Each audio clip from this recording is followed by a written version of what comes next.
আমাদের ট্রেক চলতেছে মাদরিমাল সামিটে যাওয়ার জন্য। সামনে সিরিয়ালি সব হাইকাররা যাচ্ছে।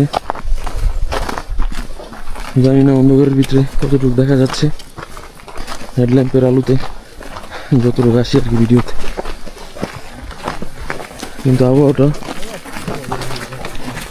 100 অস্থির। কারণ এরকম পরিবেশে আমার ট্রেক করার অনেক ইচ্ছা ছিল। চারিদিকে বরফ, স্নো, ওই যে উপরে চাঁদ,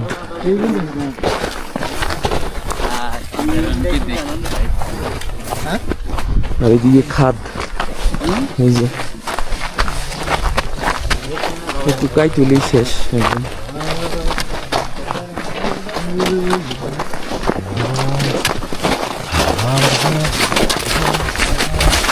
এই যে যারা প্রো লেভেলের হাইকার তারা আমাদেরকে ওভারটেক করে চলে যাচ্ছে, আমরা একটু অনেক স্লো আগাচ্ছি।